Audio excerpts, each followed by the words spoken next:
الحمد لله نحمده ونستعينه ونستغفره ونؤمن به ونتوكل عليه ونعوذ بالله من شرور أنفسنا ومن سيئات أعمالنا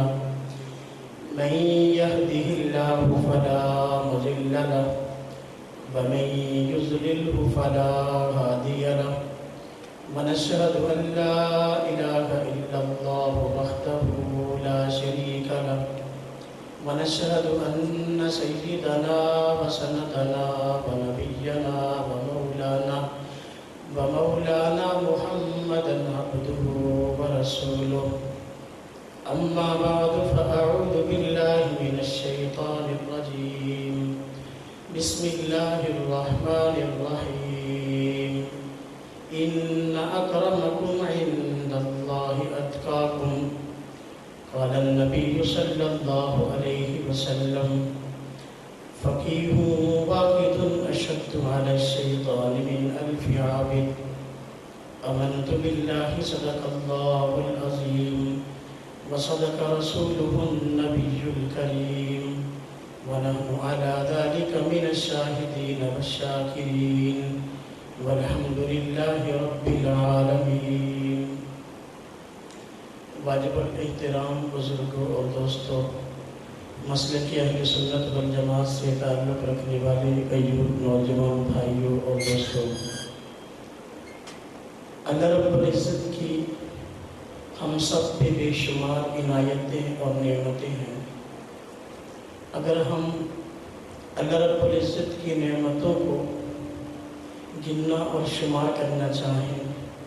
ساری ہی زندگی گزر سکتی ہے، لیکن اللہ رب العزت کے انعامات اور نعمتوں کو ہم شمار نہیں کر سکتے۔ اللہ رب العزت کی بے شمار نعمتوں میں سے ایک بڑی نعمت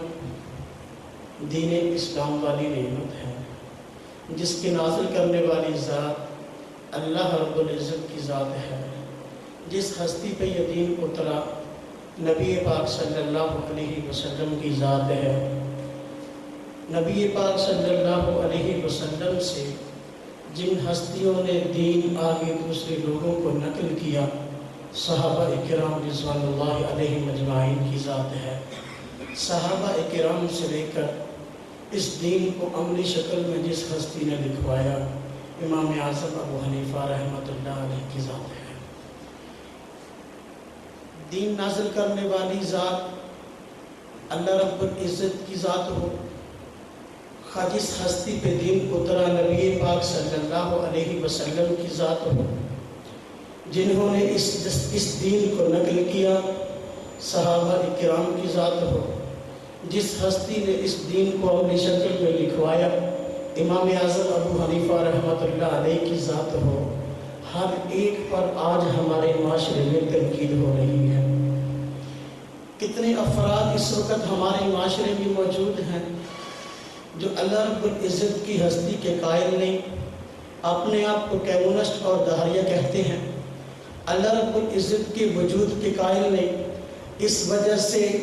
جب سے یہ کائنات بنی ہے، یہ فتنہ موجود ہے، اس وقت سے لے کر آج تک یہ لوگ اعتراضات کرتے آ رہے ہیں اللہ رب العزت کی ہستی کے متعلق۔ جن لوگوں نے نبی پاک صلی اللہ علیہ وسلم کی نبوت اور آپ کے منصب کو نہیں مانا، اس وقت سے لے کر آج تک جب اللہ رب العزت نے نبی پاک صلی اللہ علیہ وسلم کی نبوت کا اظہار فرمایا، آج تک اعتراضات کرتے آ رہے ہیں۔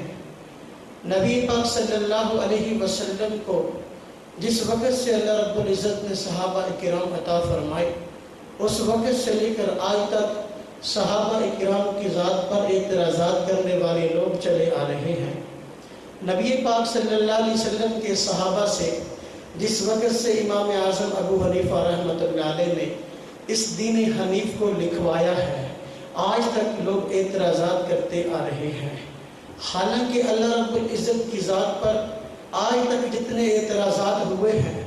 ان تمام اعتراضات کے جوابات پہلے دیے جا چکے۔ نبی پاک صلی اللہ علیہ وسلم کی ذات اور آپ کی اس بات نبوت کے حوالے سے جتنے اعتراضات ہوئے ہیں ان کے جوابات دیے جا چکے، صحابہ کرام کے تقوی اور ایمان اور ان کی پرہیزگاری پر جتنے اعتراضات ہوئے ہیں ان کے جوابات دیے جا چکے، امام اعظم رحمۃ اللہ علیہ کی فقاہت اور علم حدیث میں مہارت پر جتنے اعتراضات ہوئے ہیں تمام کے جوابات دیے جا چکے۔ تمام کے جوابات دیے جانے کے باوجود آج بھی اتنے لوگ موجود ہیں جو کہ اللہ کی ذات پر وہی اعتراضات جو رٹے رٹائے ہیں نقل کرتے نظر آتے ہیں۔ نبی پاک صلی اللہ علیہ وسلم کی ذات پر جو اعتراضات رٹے رٹائے ہیں نقل کرتے آئے ہیں، صحابہ کرام کی ذات پر جو اعتراضات انہوں نے رٹ رکھے ہیں آج تک نقل کرتے آئے ہیں اور نقل کر رہے ہیں۔ امام اعظم ابو حنیفہ رحمۃ اللہ علیہ پر جو اعتراضات اس وقت سے ہوئے، محدثین فقہاء نے علماء کرام نے اعتراضات کے جوابات دیے، بلکہ اس پر مستقل کتابیں لکھی، لیکن اس کے باوجود آج تک اعتراضات کرتے آئے ہیں اور کر رہے ہیں۔ اعتراضات کا ہونا یا اعتراضات کا کرنا یا کسی آدمی کو کسی شخصیت کے متعلق شبہ پڑ جانا یہ کوئی بری بات نہیں ہے، لیکن اعتراض کا جواب ملنے کے باوجود اس پر اڑ جانا اور اپنی میں لگائے رکھنا یہ بری بات ہے۔ امام اعظم ابو حنیفہ رحمۃ اللہ علیہ کی مناسبت سے آج کا ہمارا سیمینار منعقد ہوا ہے، اس لیے حضرت امام اعظم ابو حنیفہ رحمۃ اللہ علیہ کی ذات سے متعلق چند مشہور اعتراضات کو نقل کر کے ان کے جوابات کو مختصراً ذکر کرنے کی کوشش کروں گا۔ حضرت امام اعظم ابو حنیفہ رحمۃ اللہ علیہ کی شخصیت کو نقصان پہنچانے کے لیے باطل لوگوں نے مختلف اعتراضات کیے۔ ایک اعتراض یہ کیا گیا کہ حضرت امام اعظم ابو حنیفہ رحمۃ اللہ علیہ حدیث کی بجائے قیاس کو ترجیح دیتے ہیں۔ اگر امام اعظم ابو حنیفہ رحمۃ اللہ علیہ کے سامنے حدیث ہو، اس حدیث کے مقابلے میں اپنی رائے قائم کرتے ہیں اور اپنی رائے کو ماننے کا حکم دیتے ہیں، حدیث کو نہیں مانتے۔ یہ اعتراضات جتنے آگے نقل کروں گا اور یہ اعتراض جس کو نقل کیا جواب اس کا دیا جا چکا، لیکن امام اعظم ابو حنیفہ رحمۃ اللہ علیہ کے متعلق جب حاسدین نے اس اعتراضات کو لوگوں کے سامنے پھیلایا اور یہ اعتراض بھی پھیلا، تو ظاہر بات ہے جب کوئی افواہ پھیلتی ہے تو اس افواہ کے نتیجے میں بسا اوقات اہل علم حضرات بھی متاثر ہو جاتے ہیں۔ چنانچہ حضرت علی بن حسین بن باقر رحمہ اللہ کو حضرت امام اعظم ابو حنیفہ رحمۃ اللہ علیہ کے متعلق پتہ چلا کہ وہ قیاس کو حدیث پر ترجیح دیتے ہیں۔ وہ موقع کی تلاش میں تھے کہ حضرت امام اعظم ابو حنیفہ رحمۃ اللہ علیہ سے ملاقات ہو اور میں اپنے اعتراض کو امام اعظم ابو حنیفہ رحمۃ اللہ علیہ کے سامنے رکھوں اور پھر اس کا جواب خود امام اعظم ابو حنیفہ رحمۃ اللہ علیہ سے دوں۔ چنانچہ حضرت عبداللہ بن مبارک رحمہ اللہ فرماتے ہیں، الخیرۃ الحسان میں علامہ ابن حجر مکی رحمۃ اللہ علیہ نے اس واقعے کو ذکر کیا کہ حج کے موقع پر حضرت امام اعظم ابو حنیفہ رحمۃ اللہ علیہ بھی تشریف لے گئے اور حضرت علی بن حسین بن باقر رحمہ اللہ بھی وہاں موجود تھے۔ چنانچہ ملاقات ہوئی، حضرت علی بن حسین فرمانے لگے امام اعظم ابو حنیفہ رحمۃ اللہ علیہ کو کہ آپ وہی شخصیت ہیں جو قیاس کو حدیث پر ترجیح دیتے ہیں، اور میں نے جو آپ کے متعلق سنا ہے کیا یہ بات ٹھیک ہے؟ حضرت امام اعظم ابو حنیفہ رحمۃ اللہ علیہ نے فرمایا یہ بات ٹھیک نہیں ہے، اور آپ کو جو بات پہنچی ہے یہ حسد کی بنا پہ پہنچی ہے۔ چنانچہ حضرت امام اعظم ابو حنیفہ رحمۃ اللہ علیہ نے فرمایا اگر یہی بات ہے کہ میں قیاس کو حدیث پر ترجیح دیتا ہوں تو پھر تو ظاہر بات ہے ہر آدمی میرے مسائل کو دیکھ کر فیصلہ کر سکتا ہے، لیکن صورتحال ایسی نہیں۔ اگر میرے تخریج کردہ مسائل کو دیکھے اور احادیث کو دیکھے کہیں اس کو یہ بات نظر نہیں آتی، بلکہ میں تو قیاس پر ضعیف حدیث کو بھی ترجیح دیتا ہوں، تو صحیح حدیث پر جو ہے قیاس کو میں کیسے ترجیح دے سکتا ہوں؟ چنانچہ تسلی کے لیے حضرت امام اعظم ابو حنیفہ رحمۃ اللہ علیہ نے حضرت علی بن حسین رحمہ اللہ سے 3 سوالات کیے۔ فرمایا کہ میں آپ سے سوال کرتا ہوں کہ حدیث میں اس کا، شریعت میں اس کا حکم کیا ہے اور میری رائے کیا ہے۔ اس بات کو معلوم کرنے کے لیے 3 سوالات کرتا ہوں۔ پہلا سوال حضرت امام اعظم ابو حنیفہ رحمۃ اللہ علیہ نے حضرت علی بن حسین سے یہ پوچھا کہ بتائیے کہ مرد ضعیف اور کمزور ہے یا عورت؟ تو انہوں نے فرمایا کہ عورت کمزور ہے۔ پھر حضرت امام اعظم نے فرمایا بتاؤ کہ شریعت کے اندر میراث میں حصہ عورت کا کم ہے یا مرد کا؟ تو حضرت علی بن حسین نے فرمایا کہ واقعی عورت کا حصہ میراث کے اندر مرد سے آدھا ہے اور کم ہے۔ حضرت امام اعظم ابو حنیفہ رحمۃ اللہ علیہ نے فرمایا میں بھی یہی بات کہتا ہوں کہ عورت کا حصہ آدھا ہے۔ اگر میں حدیث پر قیاس کو ترجیح دیتا تو میں کہتا صرف ہونے میں مرد اور عورت برابر ہیں، تو جس طرح کا حصہ مرد کے لیے ہے میراث کے اندر، اسی طرح کا حصہ عورت کے لیے ہے۔ جبکہ میں نے یہ بات نہیں کہی، میں شریعت کے تقاضے کے مطابق ہی بات کہتا ہوں کہ واقعی عورت کا حصہ مرد کے حصے سے کم ہے۔ دوسرا سوال حضرت امام اعظم ابو حنیفہ رحمہ اللہ نے حضرت علی بن حسین بن بکر رحمہ اللہ سے یہ کیا، آپ بتائیے نماز افضل ہے یا روزہ؟ انہوں نے جواب دیا کہ نماز افضل ہے۔ حضرت امام اعظم ابو حنیفہ رحمہ اللہ نے فرمایا کہ عورت جن دنوں میں ناپاک ہوتی ہے اس کو حیض آتا ہے۔ دیکھیے حیض کے دنوں میں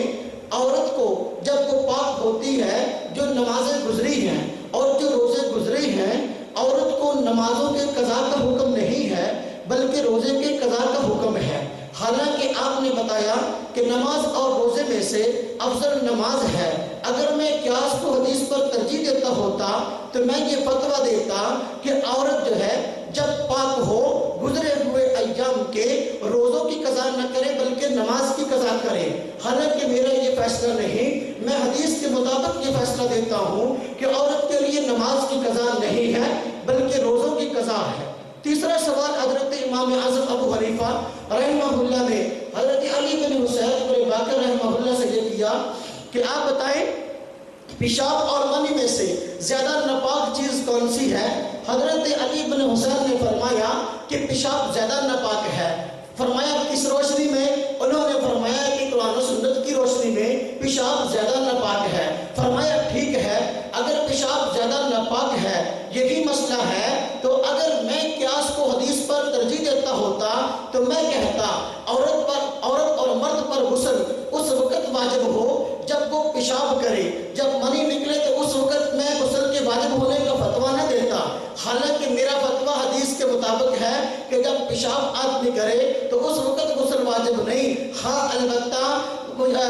اپنا ملاعبت کے وقت یا میاں بیوی کے مباشرت کے وقت جب منی خارج ہو اس وقت غسل کا حکم ہے، اور یہ فیصلہ جو ہے حدیث کے مطابق ہے اور میں نے اسی کے مطابق فتویٰ دیا۔ جب حضرت امام اعظم ابو حنیفہ رحمہ اللہ نے یہ 3 سوال حضرت علی بن حسین سے کیے، حضرت علی بن حسین نے دیکھا کہ حضرت امام اعظم ابو حنیفہ رحمہ اللہ کی جو فقاہت ہے اور آپ کے تخریج کردہ جو مسائل اور موقف ہے وہ تو حدیث کے مخالف نہیں، وہ تو قیاس کو حدیث پر ترجیح نہیں دے رہے، بڑے خوش ہوئے اور کھڑے ہو کر حضرت امام اعظم ابو حنیفہ رحمۃ اللہ علیہ کا ماتھا چوما اور فرمایا کہ مجھے آپ کے متعلق بہت غلط بات کہی گئی تھی۔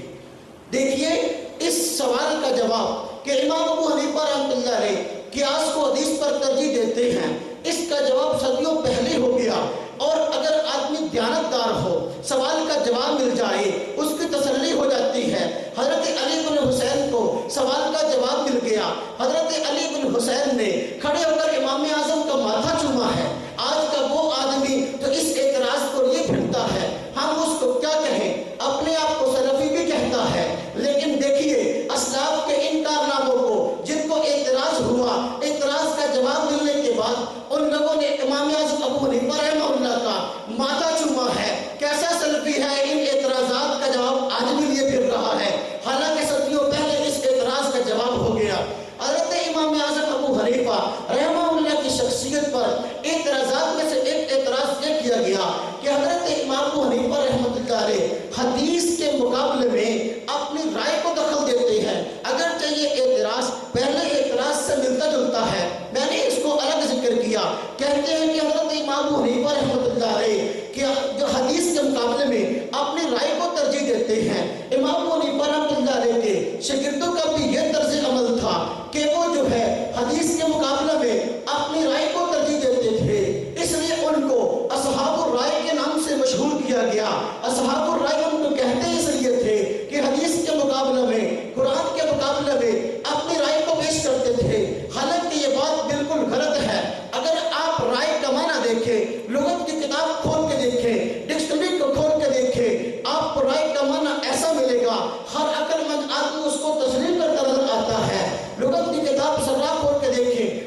لکھا ہے رائے کہتے ہیں دل کی بصیرت کو اور دل کے نور کو. جس آدمی کے اندر دل کی بصیرت زیادہ ہوتی ہے, دل کا نور زیادہ ہوتا ہے, وہ شخصیت جو ہے بنسبت دوسروں کے اعلیٰ مقام رکھتی ہے, اس کی بات لوگ توجہ سے سنتے ہیں. مسئلہ یہ تھا حضرت امام اعظم ابو حنیفہ رحمہ اللہ اور آپ کے جو شاگرد تھے ان حضرات کی محنت کا میدان بنسبت دوسروں سے بڑا اعلیٰ تھا, اس لیے کہ عام لوگ حدیث کو لینے میں, حدیث کو نقل کرنے میں اپنی صلاحیتوں کو کھپا رہے تھے. حضرت امام ابو حنیفہ رحمۃ اللہ علیہ نے اس محنت پر بھی اپنے آپ کو کھپایا, حدیث کو لیا بھی ہے, حدیث کو نقل بھی کیا ہے. مسند امام اعظم کھول کے دیکھیں, آپ کتاب الاثار کو کھول کر دیکھیں, احادیث کے الفاظ ملیں گے, لیکن اصل محنت جو ہے حضرت امام اعظم ابو حنیفہ رحمۃ اللہ علیہ نے اس بات نے فرمائی ہے کہ جو حدیث آپ کو ملی ہے اس حدیث کی روشنی میں حضرت امام اعظم ابو حنیفہ رحمۃ اللہ علیہ نے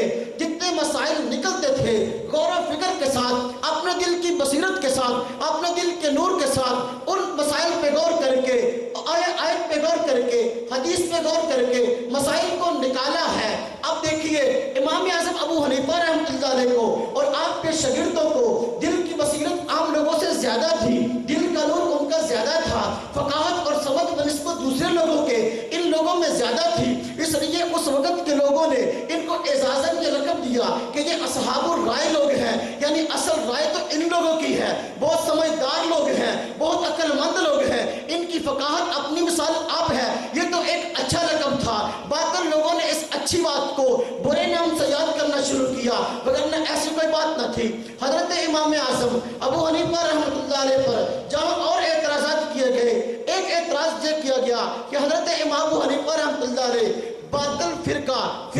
جہمیہ جو ہے ان کے فرقہ سے تعلق رکھتے ہیں, اور اس کے لیے بڑے افسانے گھڑے گئے کہ حضرت امام ابو حنیفہ رحمۃ اللہ علیہ صفات کا انکار کرتے ہیں. اللہ رب العزت کی جو صفات قرآن سنت میں بیان ہوئی ہے, حضرت امام ابو حنیفہ رحمۃ اللہ علیہ کے ماننے والے شاگرد جو ہیں اور حضرت امام ابو حنیفہ رحمۃ اللہ علیہ ان صفات کا انکار کرتے ہیں. حالانکہ یہ بات 100% غلط ہے. فرقہ جہمیہ جو ہے ایک باطل فرقہ ہے اور وہ باری تعالیٰ کی صفات کا انکار کرتا ہے, لیکن حضرت امام اعظم ابو حنیفہ رحمۃ اللہ علیہ کی تصنیف فقہ اکبر کو آپ کھول کے دیکھ لیں, اس کتاب کو اگر آپ غور سے پڑھیں گے, اب تو اس کا اردو ترجمہ بھی ہو گیا ہے, غور سے پڑھیں گے آپ کو معلوم ہوگا کہ حضرت امام اعظم ابو حنیفہ رحمۃ اللہ علیہ اللہ تبارک و تعالیٰ کی صفات کو نہ صرف ماننے والے ہیں بلکہ دوسروں سے منوانے والے ہیں. اب دیکھیے کتاب موجود ہے, امام صاحب کا موقف موجود ہے, لیکن اس موقف کے ہوتے ہوئے بھی آج ڈنڈے کی چوٹ پہ جھوٹ بولتے ہیں لوگ, ممبر پہ جھوٹ بولتے ہیں اور کتاب میں جھوٹ بولتے ہیں, تحریر اور تقریر میں جھوٹ بولتے ہیں کہ امام اعظم ابو حنیفہ رحمہ اللہ جہمی تھے. حالانکہ یہ بات غلط ہے. چنانچہ کتاب موافق میں لکھا ہے کہ جہم بن صفوان جو فرقہ جہمیہ کا بانی ہے, حضرت امام اعظم ابو حنیفہ رحمہ اللہ کی اس سے ملاقات ہوئی. چنانچہ آپ نے جہم بن صفوان کو مخاطب کرتے ہوئے یہ بات کہی ہے کہ بھائی تم کس راستے پہ چل پڑے ہو, تمہارا یہ راستہ دوزخ میں لے کے جانے والا ہے. حضرت امام اعظم ابو حنیفہ رحمۃ اللہ علیہ کے الفاظ یہ ہیں کہ حضرت امام اعظم ابو حنیفہ رحمۃ اللہ علیہ نے فرمایا کہ تیرے ساتھ کلام کرنا عار ہے, کلام کا عار, کہ تیرے ساتھ کلام کرنا عار ہے. اور فرمایا والخوض فیما انت فیہ نار, جن باتوں کے پیچھے تو پڑا ہے, صفات کا انکار تو کرتا ہے, اس کا انجام تو دوزخ ہے. دیکھیے حضرت امام اعظم ابو حنیفہ رحمۃ اللہ علیہ تو اس کو دوزخی بتا رہے اور اس کی محنت کو جہنم میں جانے کا سبب بتا رہے, لیکن آج لوگ بہتان لگاتے ہیں کہ حضرت امام اعظم ابو حنیفہ رحمۃ اللہ علیہ کا فرقہ جہمیہ سے تعلق تھا. اگر اسلاف کی کتابیں پڑھ لی جاتی, اگر پڑھی ہے تو غور نہیں کیا, اگر غور کیا تو تمہارے حسد کے اعتراض کیا کہ حضرت امام اعظم ابو حنیفہ رحمۃ اللہ علیہ کا فرقہ جہمیہ سے تعلق ہے, حالانکہ اس بات کو جو حقیقت سے دور کا بھی واسطہ نہیں ہے. پھر دیکھیے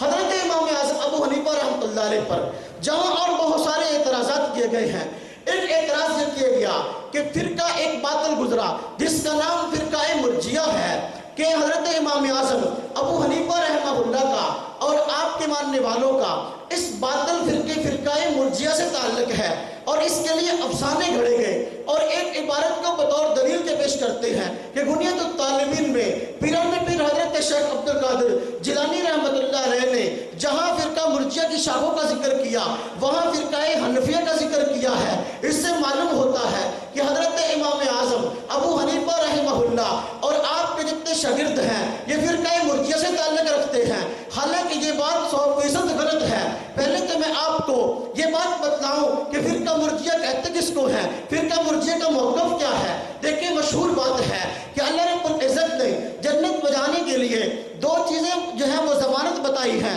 جو آدمی دو کام کرتا ہے جنت میں جائے گا، نمبر 1 ایمان لائے، نمبر 2 ایمان لانے کے بعد اعمال صالحہ کرے۔ اللہ رب العزت فرماتے ہیں اِنَّ الَّذِينَ آمَنُوا وَعَمِلُوا الصَّالِحَاتِ فَلَهُمْ أَجْرٌ غَيْرُ مَمْنُونٍ، جو لوگ ایمان لائیں گے، ایمان لانے کے بعد نیک اعمال کریں گے، ان کے لیے اجر ہے نہ ختم ہونے والا۔ حضرت امام اعظم ابو حنیفہ رحمہ اللہ نے ایمان کو بھی ضروری قرار دیا، اعمال کو بھی ضروری قرار دیا، لیکن اہل حق میں ایک بات زیر بحث آئی، کیا اعمال جو ہے یہ ایمان کا جز ہے کہ نہیں ہے؟ اہل حق کے اس میں دو گروہ تھے، ایک گروہ کہتا تھا کہ اعمال ایمان کا جز ہے، دوسرا اہل سنت کا گروہ یہ کہتا تھا کہ اعمال ایمان کا جز نہیں ہے بلکہ اعمال کی حیثیت الگ ہے، ایمان کی حیثیت الگ ہے۔ اختلاف تو یہ تھا، اور اسلاف نے سلف صالحین نے دونوں گروہوں میں سے کسی ایک کو بھی اہل سنت والجماعت سے خارج نہیں کیا، اپنا اپنا موقف تھا۔ چنانچہ نذیر حسین دہلوی نے بھی یہ موقف فتاوی نذیریہ میں اپنایا ہے کہ اعمال کا ایمان سے جو ہے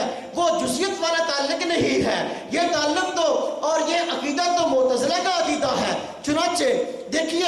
ایک عقیدہ فرقہ مرجیہ کا ہے، ایک اہل سنت کے گروہ کا ہے۔ فرقہ مرجیہ کا عقیدہ یہ ہے کہ ایک آدمی ایمان لے آئی، کلمہ پڑھ لے، کلمہ پڑھنے کے بعد پوری زندگی بدکاری کرتا رہے، پوری زندگی اللہ کی نافرمانی کرتا رہے، جیسے چاہے اعمال کرتا رہے، اس کے اعمال کی اس کے ایمان کو کوئی پرواہ نہیں، اور وہ آدمی دوزخ میں نہیں جائے گا بلکہ وہ آدمی جنتی ہے، جیسا چاہے عمل کرتا رہے۔ یہ فرقہ مرجیہ کا عقیدہ ہے، جبکہ اہل سنت والجماعت کا عقیدہ یہ ہے، اور اشاعرہ اور ماتریدیہ کا عقیدہ یہ ہے کہ نہیں بھائی، بات یہ ہے کہ اصل بات ہے کہ ایمان کا اعمال سے ایسا تعلق نہیں کہ دونوں ایک دوسرے کے جز ہوں، نہیں، بلکہ اعمال کی حیثیت ایمان سے کم ہے، لیکن ایسی نہیں کہ جیسے کہ تم سمجھتے ہو کہ آدمی جو چاہے کرے، اعمال کی کوئی حیثیت نہیں، ایمان اپنی جگہ پہ ہے، عمل اپنی جگہ پہ ہے۔ اگر ایک آدمی ایمان لایا لیکن عمل نہیں کرتا، وہ شخص گناہگار ہے۔ اب اللہ رب العزت کی مرضی ہے اس آدمی کو قیامت کے دن جو ہے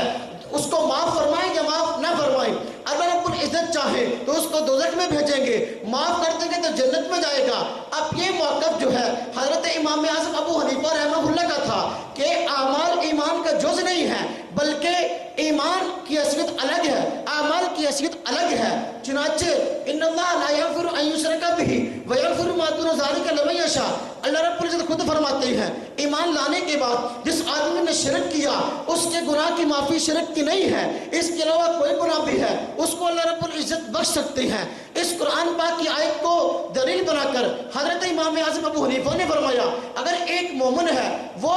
اپنی کسی سستی کی وجہ سے یا جان بوجھ کر اس سے گناہ ہوتا ہے، وہ گناہ گار ہے، دوزخ میں جانے کا مستحق ہے، اللہ رب العزت اس کو اپنی رحمت سے معاف کرنا چاہیں گے تو کر دیں گے۔ یہ عقیدہ ہے جو قرآن و سنت کی بنیاد پر ہے، یہ فرقہ مرجیہ کا عقیدہ نہیں ہے۔ اس کو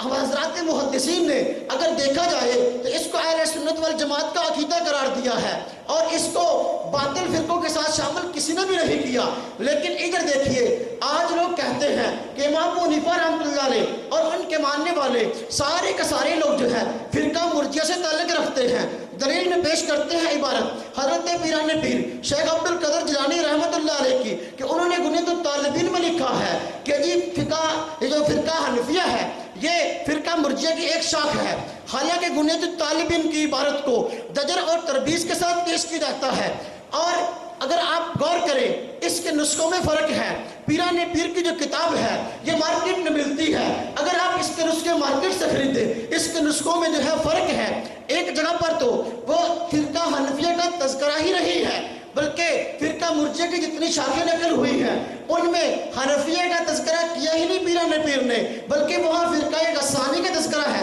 چنانچہ قدیم کتب خانے نے بیروت کی شائع کردہ جو کتاب غنیۃ الطالبین کو شائع کیا اس میں حنفیہ کا تذکرہ ہی نہیں ہے۔ جب حنفیہ کا تذکرہ ہی نہیں ہے تو یہ کہنا کیسے ٹھیک ہے کہ امام اعظم ابو حنیفہ رحمۃ اللہ علیہ اور آپ کے ماننے والے جو ہیں وہ فرقہ مرجئہ سے تعلق رکھتے ہیں اور پیران پیر کے ذمہ یہ بات ڈالنا، اور میں کہتا ہوں نسخہ یہی ٹھیک ہے قدیمی کتب خانے والا جس میں حنفیہ کا تذکرہ ہی نہیں ہے۔ اب اگر بعد میں کسی آدمی نے تحریف کر دی ہے امام اعظم اور آپ کے ماننے والے سے حسد کرتے ہوئے، اگر اس کتاب کے اندر تحریف کر کے اس کتاب کو شائع کر دیا ہے تو اس کا امام اعظم ابو حنیفہ رحمۃ اللہ علیہ سے جو ہے کیا واسطہ؟ اگر آپ غور کریں غیر مقلدوں کی کتابوں پر آئے دن کتابیں شائع کر رہے ہیں اور کتابوں میں دجل و تلبیس سے کام لے کر اور عربی کی عبارتیں اڑا رہے ہیں، نئی عبارتیں لا رہے ہیں۔ چنانچہ کراچی سے غیر مقلدوں نے ایک کتاب شائع کی بنیاد الطالبین پیران پیر کی، اور اس میں پیران پیر کی جو کتاب ہے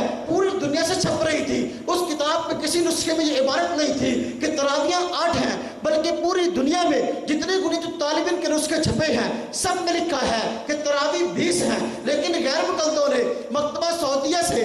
نام کتنا ایسا عجیب رکھا کہ لوگ متاثر ہوں گے، کتاب کراچی سے چھپی ہے، مکتبے کا نام مکتبہ سعودیہ ہے، حدیث منظر اس میں کیا دجل کیا، کیا فریب کیا، کیا تحریف کی کہ 8 تراوی کو 20 تراوی کی جگہ لکھ دیا گیا۔ اب یہ امام صاحب پر کتنا بڑا دھوکہ ہے، امام صاحب پر کتنا بہتان ہے۔ پیران پیر تو اس بات کے قائل ہیں تراویاں 20 ہیں، اور انہوں نے کتاب سے ان الفاظ کو نکال کر 8 والے الفاظ داخل کر دیے۔ جو فرقہ یہ کام کر سکتا ہے کیا وہ یہ نہیں کر سکتا کہ امام صاحب اور آپ کے ماننے والے احناف جو ہے ان کے متعلق ان کو فرقہ مرجئہ سے جوڑنے کے لیے یہ عبارت بنیاد الطالبین کے اندر کیوں داخل نہیں کر سکتا؟ اگر وہ کر سکتا ہے تو یہ بھی کر سکتا ہے، اور میں کہتا ہوں یقیناً ہوا ہے۔ چنانچہ ایک جو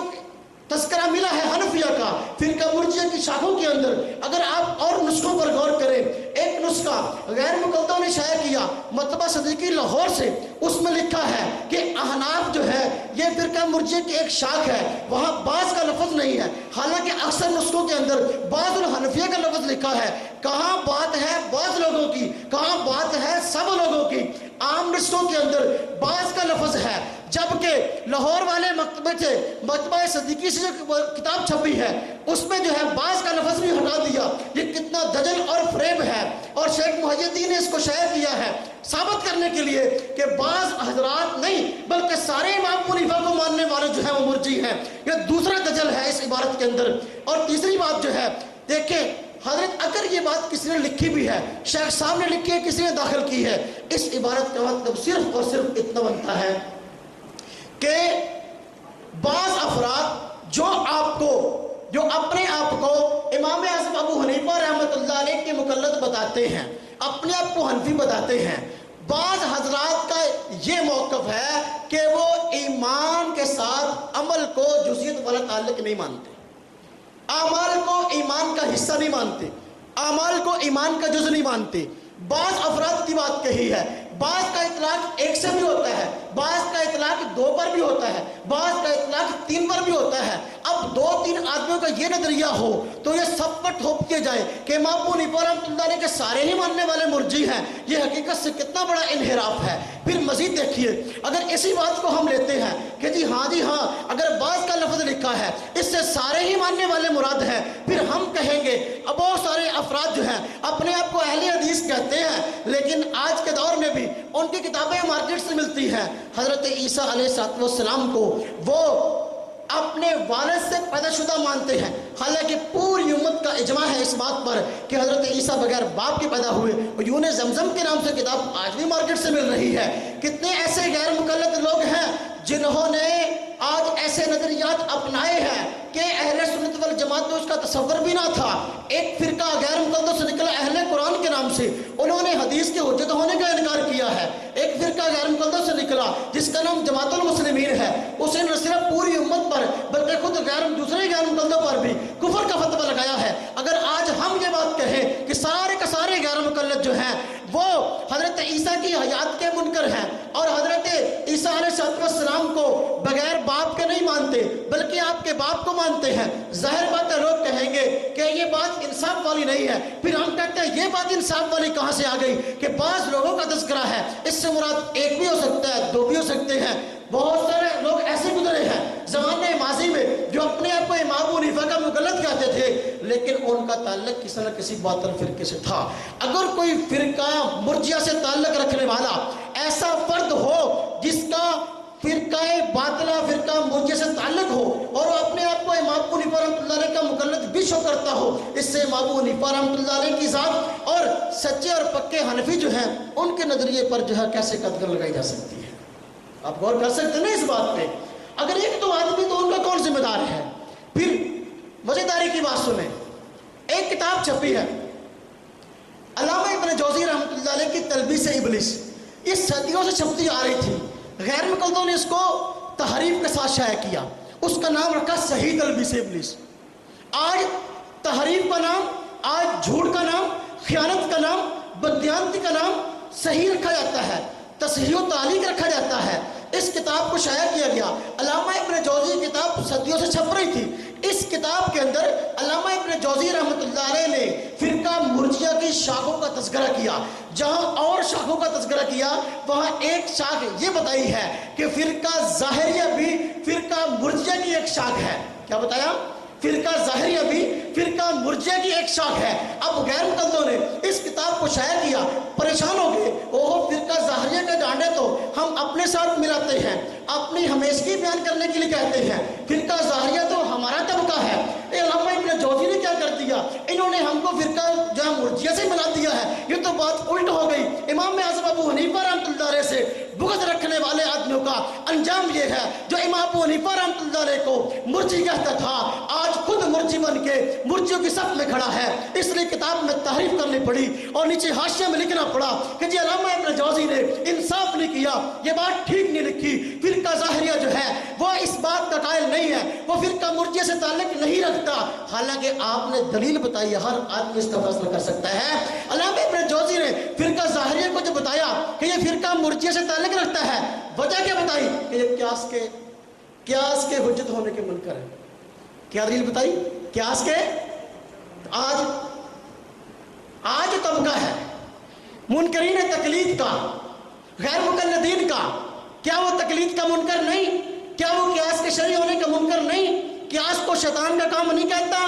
قیاس کا انکار نہیں کرتا، نہیں کہتے جی ہماری دو آنکھیں ہیں اور جی ہماری دو ہاتھ ہیں، اس کے علاوہ کچھ نہیں ہے، اس لیے اجماع اور قیاس کا انکار ہے۔